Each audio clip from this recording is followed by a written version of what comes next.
Today we're going to discuss the Omicrons. You know, like the witches. Right?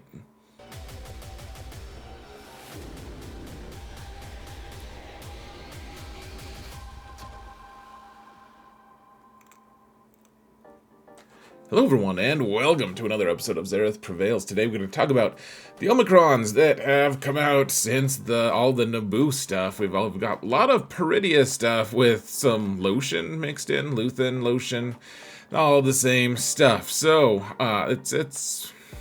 there's new stuff to talk about. It's expensive and delightful. So we've got a new infographic. You can go to the Discord server that is linked in the video description if you're interested in that sort of thing. If you want to be the hero for your guild and link it to them, you can do that, guys. That is within your purview.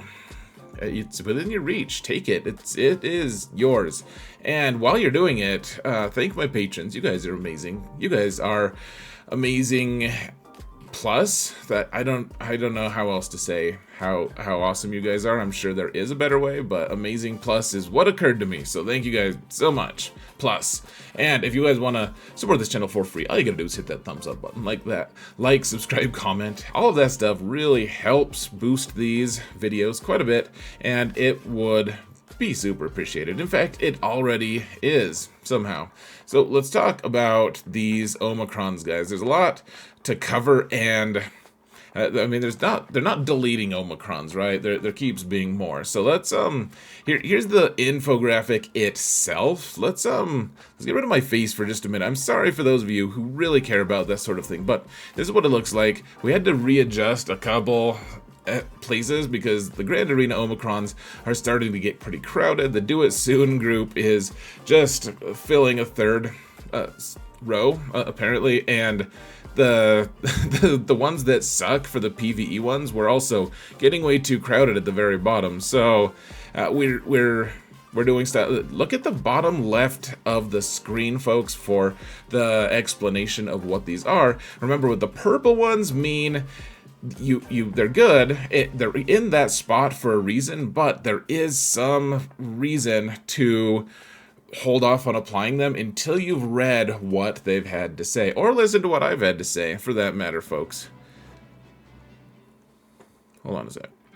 Wow, that music really got out of control, folks, and I am not going to go back and edit that out. You can just deal with hearing the tantalizing first notes of Final Fantasy Tactics on one of the musics.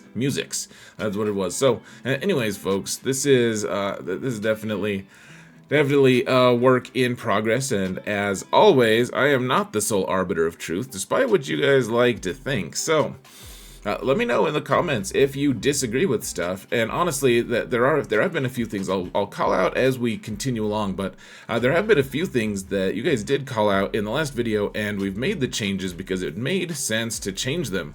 So let's get going here, folks. Let's see. First of all, hold on. Yeah, all right, cool. So let's see. We've got the right now. And for GAC, and honestly, none of these have changed. They're all really good. And the Malgus one, he is amazing. Anyways, in all the different game modes, he is one of the most tilting characters you have to face ever. And his Omicron, which is depicted on the side there, you can see that's the best one. They're all good, but if you only have to give one to people, which, honestly, I guess one thing I do want to point out here, folks, that we should zoom out to talk about is, I don't necessarily, almost never, do I recommend people apply PvE Omicrons, and that's just because, for the most part, you don't need them in the game. Yes, they can enhance the gameplay, and if you really want to do it, I'm not going to fight you over it. I'm not trying to tell you what you have to do or whatever.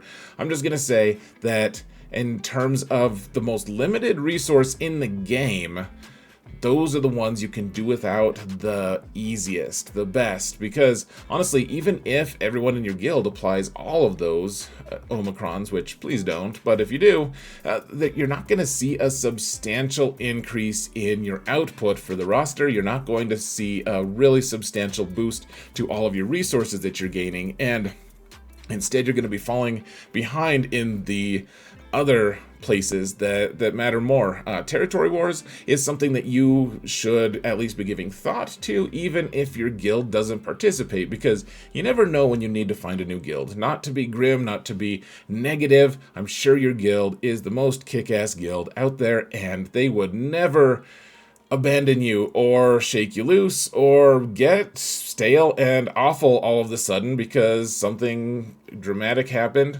I'm sure that would never happen to any of your guilds, but it does happen to other people's guilds, and it probably won't happen to you, though, clearly. So, anyways, having some Omicrons is going to make you more versatile and be able to get into bigger and better guilds, potentially, if that's what you want. If you want to just ignore the fact that your guild might disband at any moment, then feel free to do whatever you want. But that's my piece. GAC ones are obviously more of an emphasis to both CG and probably to me, probably to the player base in general, but you don't have to play like that. A lot of people really love PvP with territory wars more. So do what you want. That's my little caveat. Let's continue on, shall we?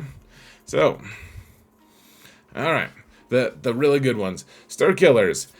Needs no explanation, honestly. I don't think, anyways. These are all GAC, and he's not good without this, and he is amazing with it. It's probably the most transformative, amazing Omicron in the game.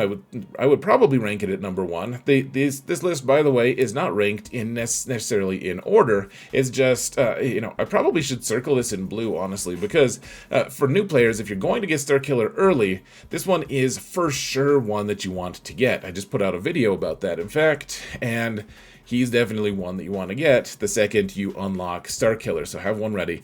Ben is only good if you have Ray. I should probably circle him in purple. We'll remember that for next time. I'm sure we will, guys. But if you don't have Ray, you don't need Ben's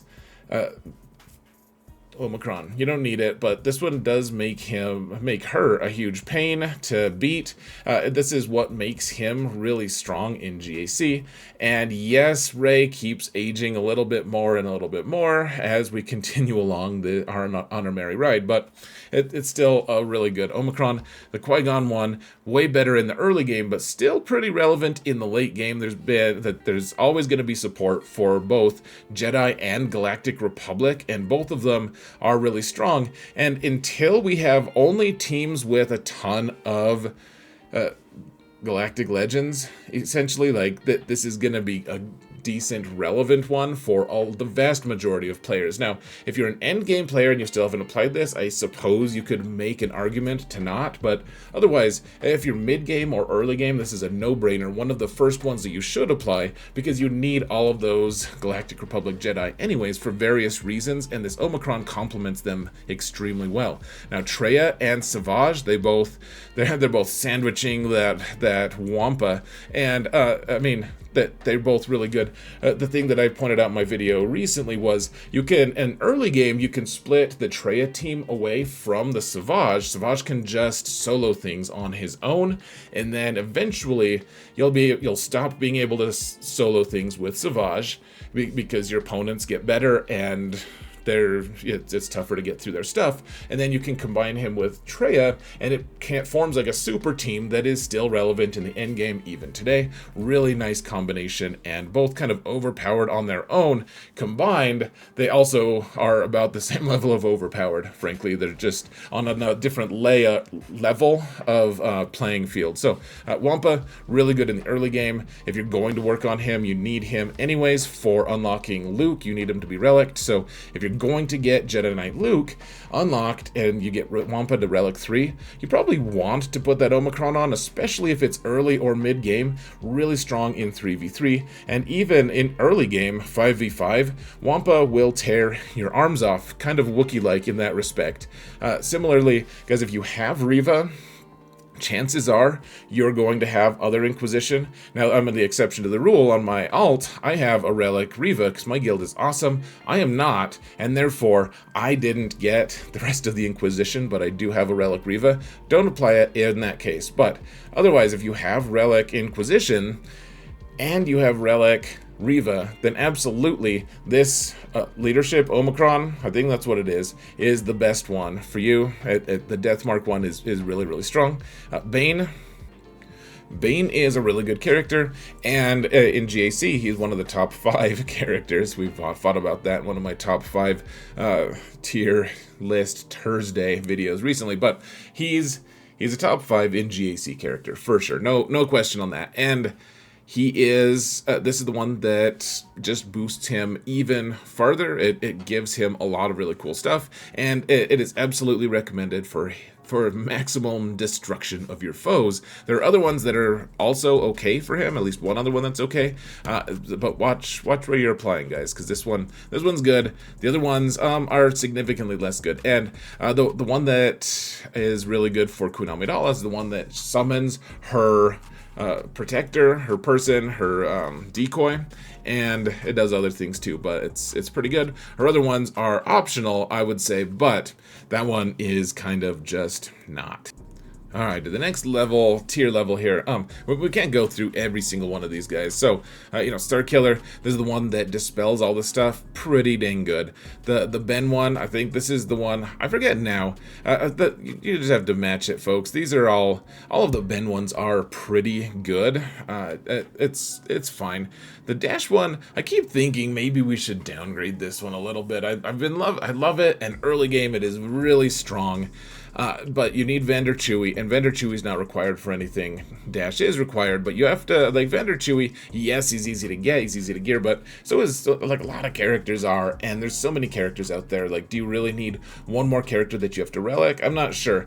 Dash, though, the reason you have the Omicron for Dash is literally because if you get Vandor. If you don't get Vandor, then there's no point in putting the Dash one on, in my opinion. Like, it's just... You need Vandor as well. So for what it's worth, the Malicos ones, you really want the first 2 Malicos ones before you get the third one. The third one is really good as well.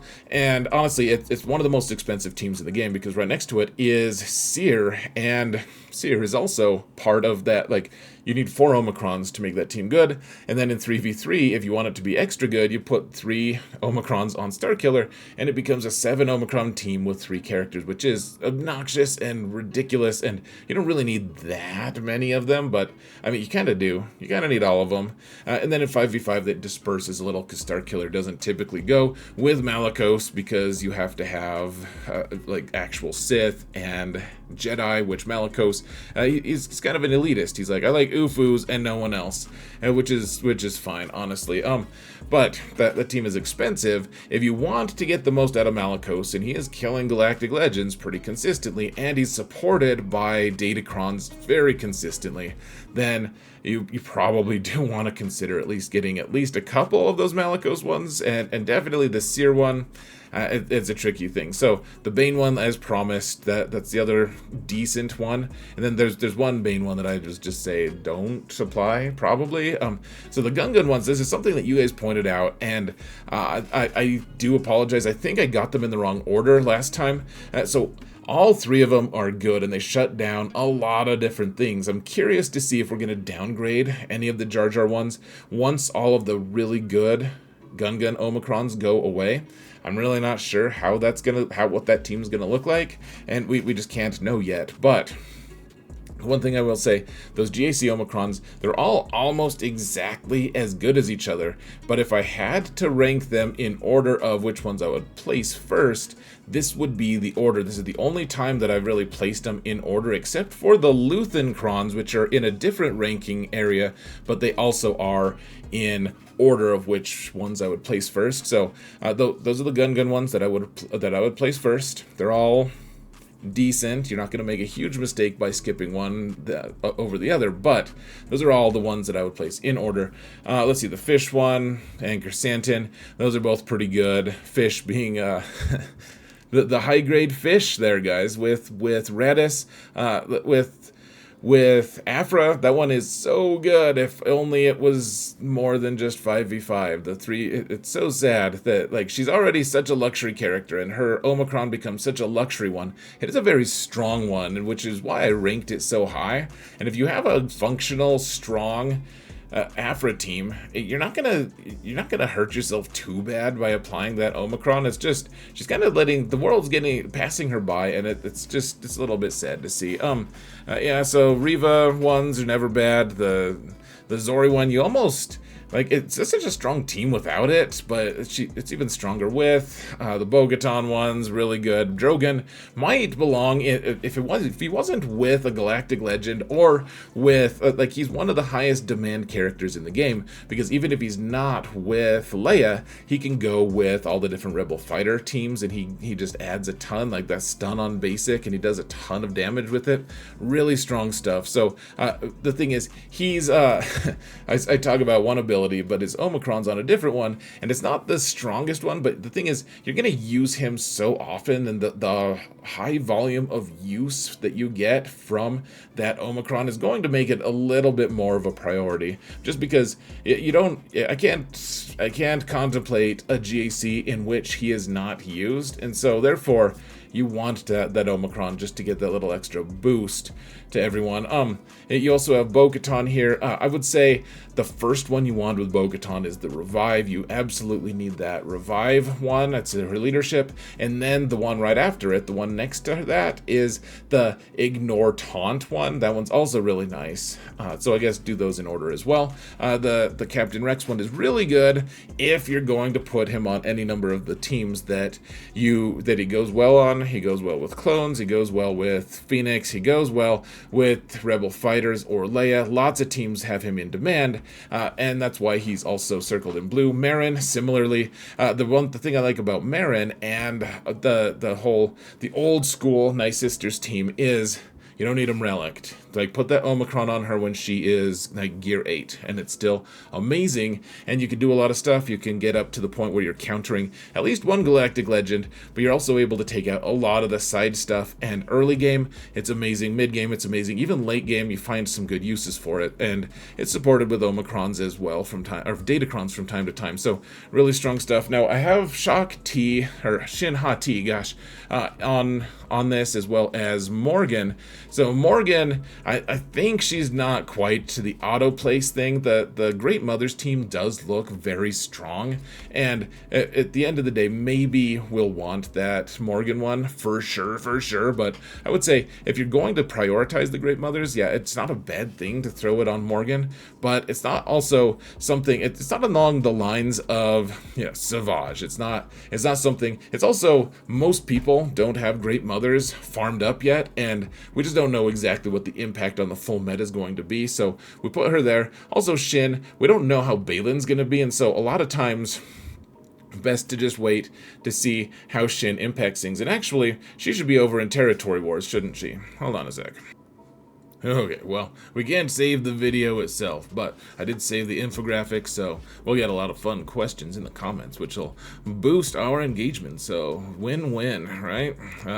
She's in Territory Wars now, so we'll talk about her later date. Now, the next level of Omicrons, these are the ones that are like they're pretty luxury for the most part. These are the Luthen ones. If you like the Luthen team, it is really actually pretty strong, but you kind of just don't need these Datacrons to make him really, or these Omicrons to make him really strong.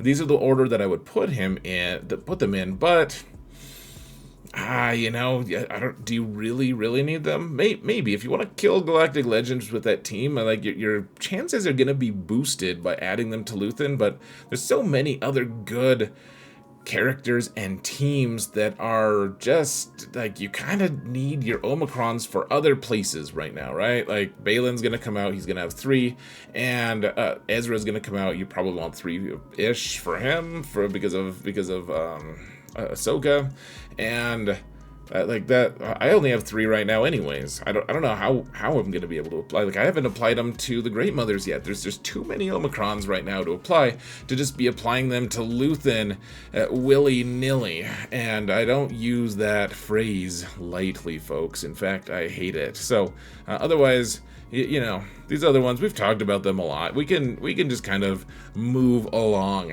and try not to notice how crooked that Honda one is. It's kind of like his soul, I would say. It's a like good microcosm of him as a being.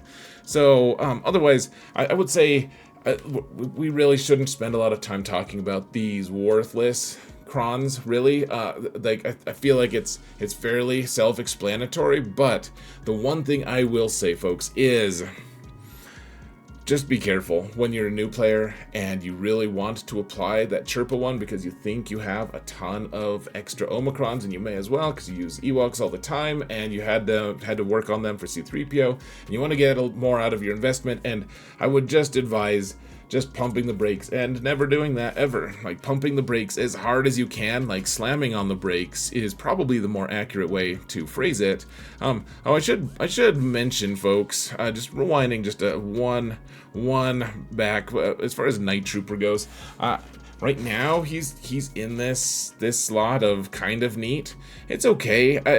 We don't have a really definitive, amazing, wonderful Imperial Remnant team. We just don't yet. It's kind of just weird and mixed in with Night Sisters, and we just don't know. Like, eventually they'll release Thrawn, probably, Galactic Legend Thrawn, and then this guy would probably have a better home. But right now, he's just kind of left in the lurch, and yeah, it's okay, but you can kind of just disregard, just a tiny bit at least. So as far as territory war goes, guys, I did add these two Great Mother ones because of the impact they're making. Like, there's so many people who have wailed out to get the Great Mothers, and they do have a very, very strong Datacron right now, and that may be just boosting all of their numbers. But as of right now, all I know is that all of the guilds who mean business in territory wars are requiring their people to put both of their Omicrons onto Great Mothers.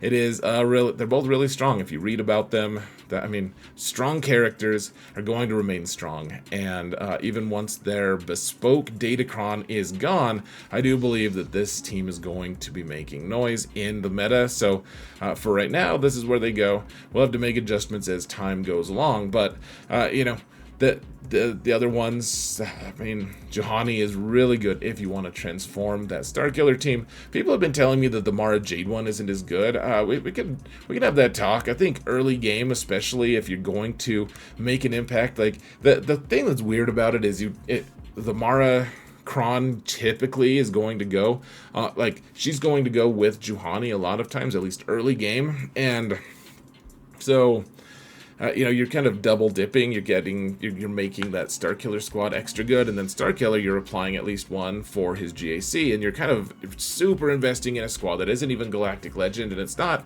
necessarily future-proofed. And in fact, if a good Jedi comes out for Starkiller team, then Juhani just kind of gets pushed to the side, and the Omicron is wasted. And so, who really knows exactly if those are going to stay? I think the Mara Jade one is probably a little bit on the chopping block. We'll have to wait and see. The Fulcrum one is really good. I would say that it's a lot better if you have the Cal one, so that she can actually be part of a team. But early and mid game, it is a pretty strong Omicron for a lot of different teams and a lot of different guilds. The Trench one, of course, all three of them are pretty good, but his I think is that his leadership one? I think that's his best one. And then his basic, I think, is the next one. But Kelleran Beck is also another one that I'm like, I don't know. He does make his team really strong.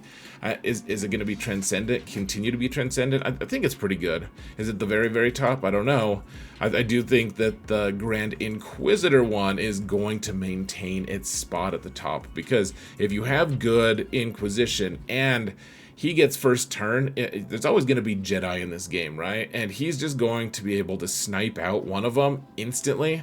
That's such a good ability, guys. Even if you can't even win the fight that you're in, as long as you can snipe one Jedi, you can usually Zerg that team down afterward.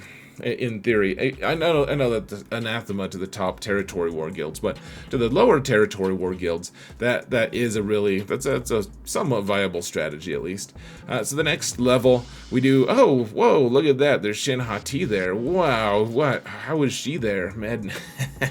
I don't know if she's gonna be good or not there, guys. I mean, Balin seems like he's gonna be central to what we're doing, but we don't know what he does. We haven't seen his kit as of the making of this video. I realize that I'll I'll put out this video, and then a couple hours later they might share the kit. Who knows? But as of right now, we don't know how relevant he's going to be in Territory Wars, so we're going to put her as a probably here, but who really knows? The rest of them we've discussed a lot. The Mace one, I feel like maybe we should promote him. I don't know. It's just a weird thing, because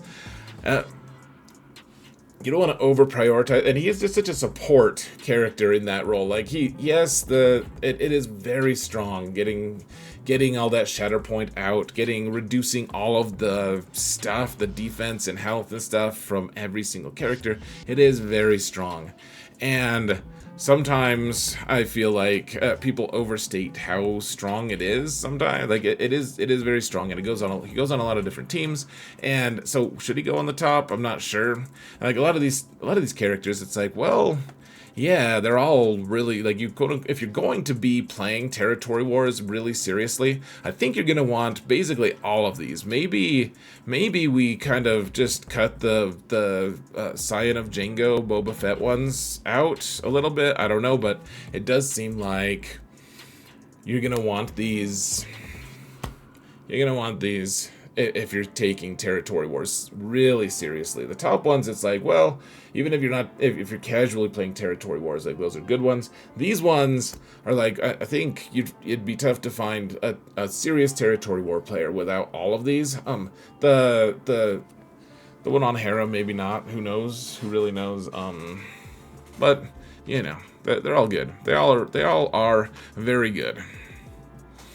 Let's see. So here's one that people are probably going to get all pissed off about, but we have the Faesma one that I demoted one, because not that it's not good, it's that I don't want to send the impression that it's actually going to be a really long-term strong one, because I feel like her time has kind of been past. There's been a lot of Territory Wars now that she just hasn't been able to be used because Datacrons kind of dictate the use of her, the use case, and she has less and less of a use case. And so I don't want to belittle it. It is still a very strong one in certain circumstances. And for early guilds that don't really rely on Datacrons, yes, it is strong still, probably, if people get off their asses and actually learn how to use it and mod for it and everything. But there's fewer and fewer guilds who are going to be using this as a top thing, and you're not going to impress a really top guild by having it anymore, probably, is my guess,